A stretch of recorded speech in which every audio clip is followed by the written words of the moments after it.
Welcome to the link. I'm Brandon Johnson with VoigtJohnson Real Estate, and today I'm joined again by Aaron Rieland of Bad Habit Brewing, who was with us about a year ago. Welcome, and thanks for coming back. Yeah, thanks for having me. It seems you were here probably last November, 12, 13 months ago, and we just started this, and in some ways it feels just sitting here like yesterday, and in a lot of other ways it feels like a totally different world just a year ago, right? Yeah, lots changed in 13 months, I guess, 12 months. Yeah, that's crazy.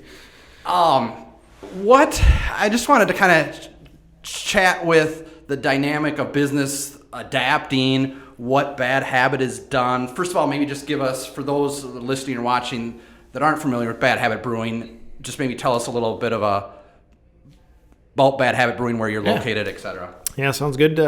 We are in St. Joseph, Minnesota. We started just over 5 years ago. Just a small tap room and a small brewery, and May of 2019 we purchased the old city hall in St. Joseph and moved our whole facility down a block, and in essence tripled our space. So so that's about it. We're just hanging in there. So last winter rolls around, January, February comes down. I'm assuming business is doing great. Last Christmas holiday, at the brewery, everything's going well. January, and then COVID comes, February, and then the lockdown. What's your immediate, and obviously this is uncharted territory for everybody, but you're still probably getting situated, acclimated into the new home, right? What's your first course of action or thought adjusting to, was it March when the stay-at-home order was issued?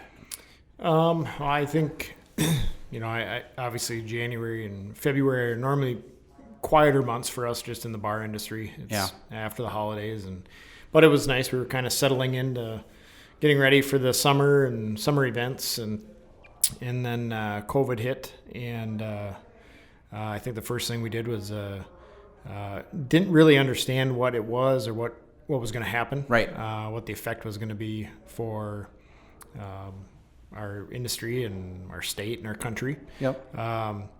But took a deep breath and waited to hear what the restrictions were going to be. A lot of late nights chatting with the guys there and what this was going to look like. At least for the next couple of weeks or months. So did you go through, our options are we can just pause and shut down completely. You could do takeout, right? Sure, And I think for a while, correct me if I'm wrong, you did delivery to a certain degree too? Yeah, so we did. When we knew that everything was going to shut down or it was coming to that point, we didn't really know what that looked like, if it meant completely shut down, or if we could do takeout or deliveries.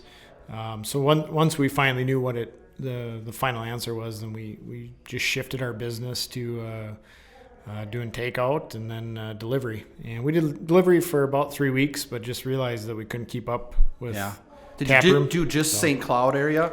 Yeah, we did maybe a 10-mile radius from St. Joe. And it was great, but we just had we couldn't keep up with beer at doing both.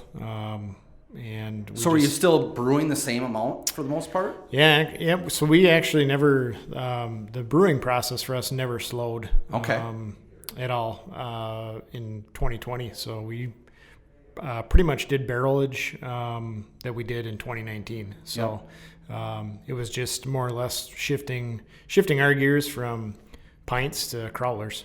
So and we're fortunate because we've always had a really good off-sale following. Did you have the infrastructure, the website, ordering that in place yet, or was that quick? No, we did it. Let's get this. Yeah, we did it pretty quick. Like within 48 hours, we had pretty much shifted everything to off-sale and online, and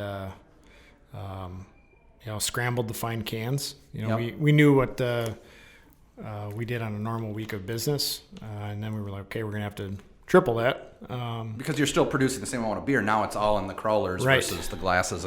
Yep. So we shifted our gears to finding cans and running that crawler machine 16 hours a day and 7 days a week. Were you fortunate enough to be able to keep all your staff, just maybe different roles, or how did that? Yeah. I'm sure there's a lot of adjusting there, right? Yeah, we have 5 full-time employees, and then about 11 part-time employees. And fortunately, a majority of our part-time employees have full-time jobs, so them cutting some hours from them didn't necessarily affect their bottom line. But we were able to keep all 5 full-time on, and then a couple of the part-timers to come back and help fill cans, label cans, and keep some people around. Yep. So. And the challenge, right, is just the unknown, what the next, let alone what the next month is going to be, what the next week is going to be. So when things open back up in the spring and the summer, what was it like having to learn, the protocols for sanitation? I mean, wiping down table. I mean, there had to be a huge learning curve like there was for everybody. Walk me through what that was like. We had enough time to put some of those things in place before we could open again. Yep. So I think the biggest adjustment for us was trying to figure out some sort of reservation system to keep it at 50%. Fortunately, we have our patio. Yep. That saved us this summer. And honestly, I couldn't ask for better weather this summer. I mean, we had rain, I think, one day. Yeah, it was a pretty dry summer. Yeah, and honestly, when it rained, it would do it at night when nobody was there. So, did you have any events, music in the summer, or a little bit? Yeah, we didn't do any live music. You normally have stage. We did the Rock for Alzheimer's got canceled. Yeah. And Oktoberfest we canceled. So we normally do the big outdoor events for that. So hope we can get that back on track this year. Yep. But it was just it was really learning as we go. The face masks and social distancing and sanitizing and reservations and it was definitely a different summer. Yeah.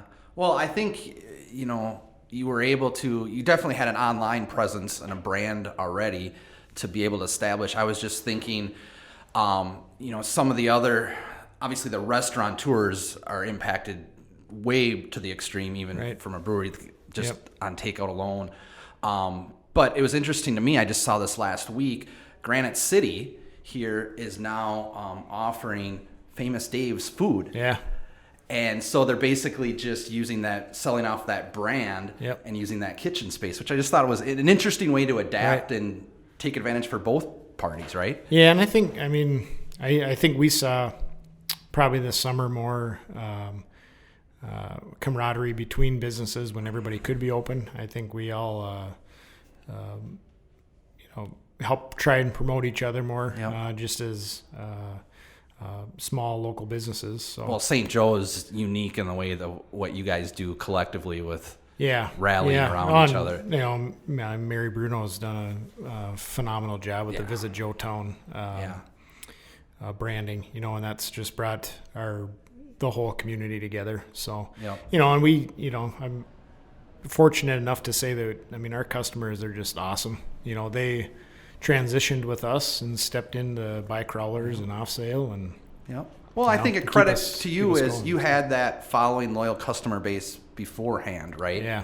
Yep. Which made all the difference in the brand and the loyalty was there. Oh, yeah. And we, hands down to, all the people I work with and on a day-to-day basis.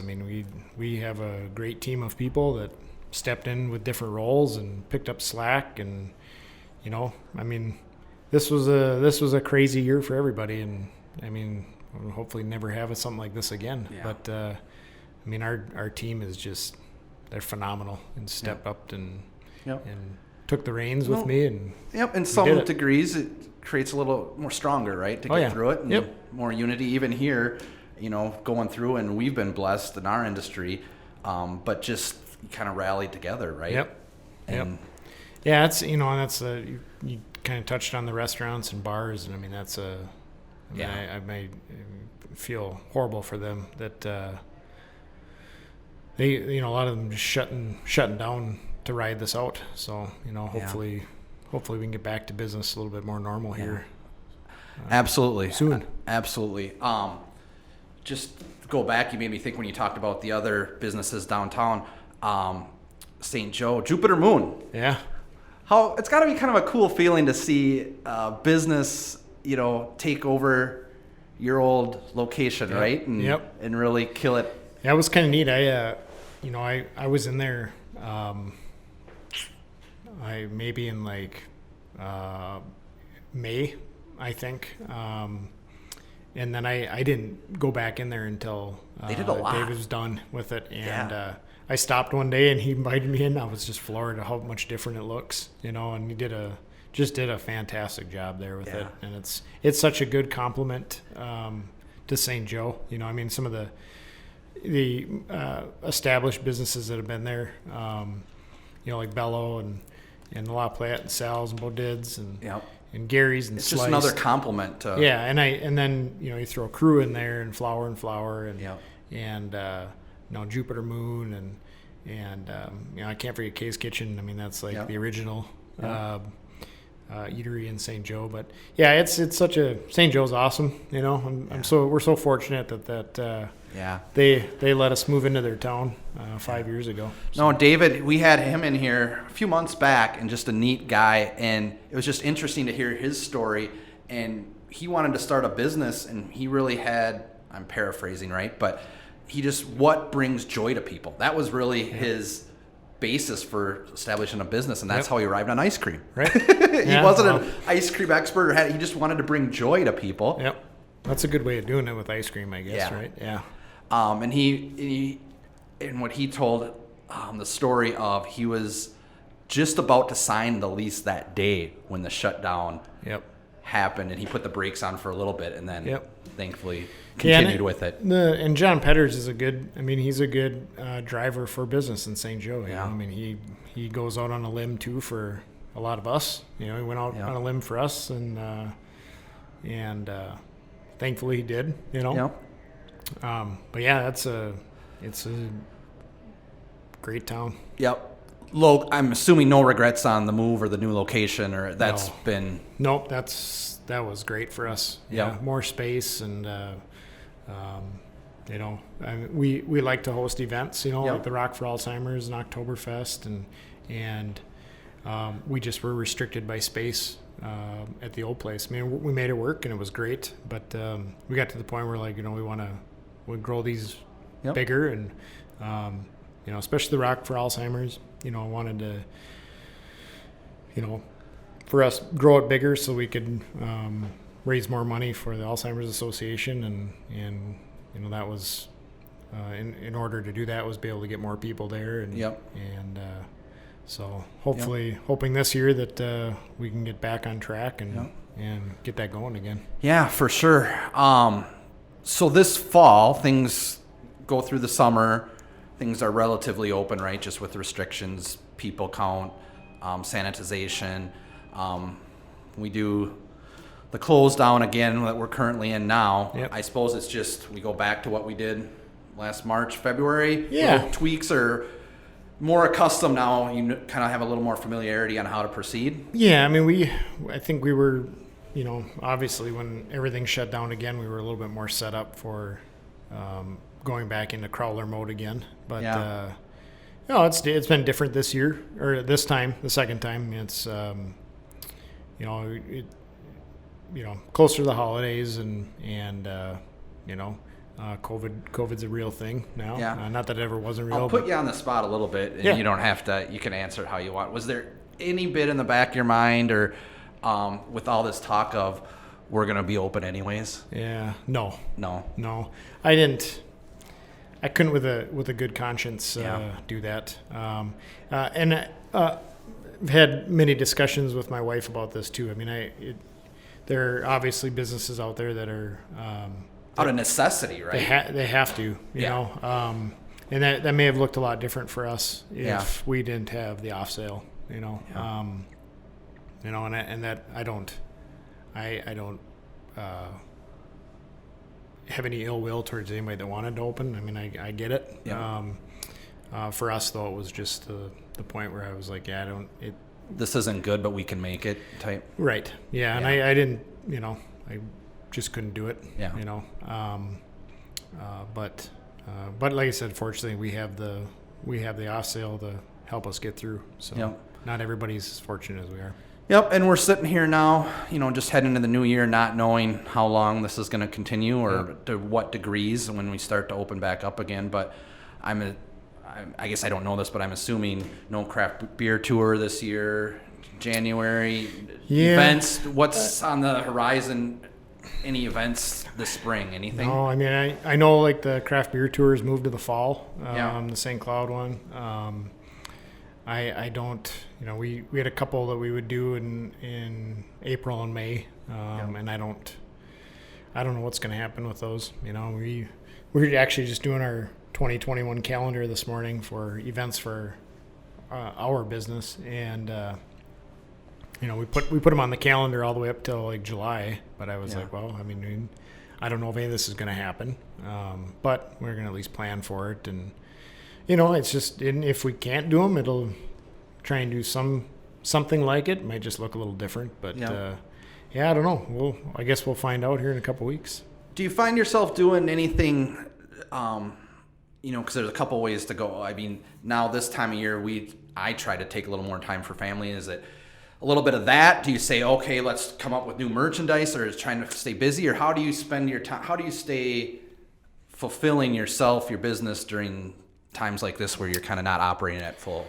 Definitely more family time last year, last summer, and with no beer events during the summer. I mean, we do like 4 or 5 throughout the year, and majority of those are in the summer months. Those were all canceled. So it was more family time. Now is spending time with the kids, and thankfully they're going back to school here. Thank goodness, right? Yeah, mine go back Monday. So do they? Yeah. And 2 teenage girls that could take it or leave it. They're kind of excited to go back, but my younger one, I mean, he wants to get back with his buddies. And so thankfully, we get these kids. There's back a lot of school. Parents that are thankful for that. Yep. And I mean, thankfully, I'm thankful we have teachers that are willing to. What grades are your kids in again? I have a senior, a sophomore, and 4th grade. So they're relatively self-sufficient.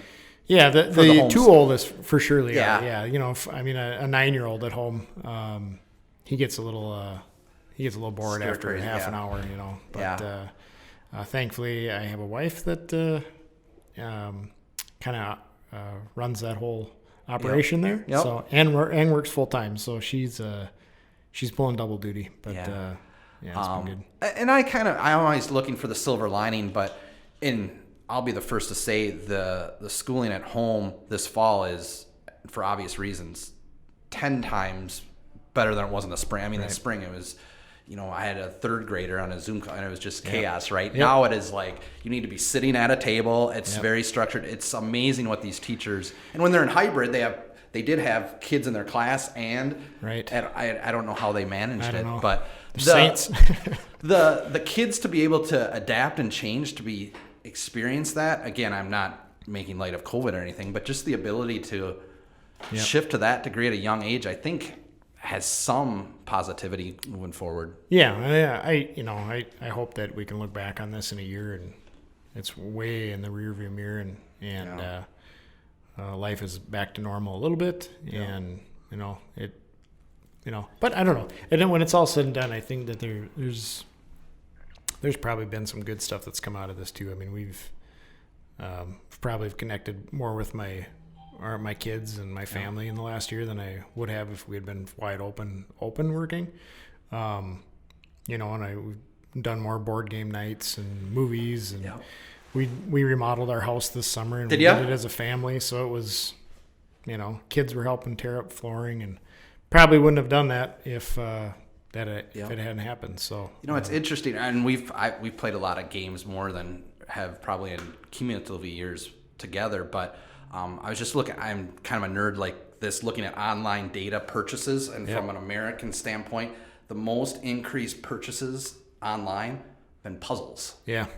Everyone's doing puzzles. Yep. And so it's just, and that has no relevance to anything, but when you said board games, it made me think of that. Oh, yeah. Just there's always a market for something, right? Yep. Yeah, we've done a lot more ice cream night runs at night, and I mean, you just, especially during the shutdown, it was we were at home every night together. We couldn't see friends, and so it's been, definitely it was an interesting year. So yeah, I guess if you'd asked me in January if we'd be shut down last year, I would have, I would have never guessed that. Well,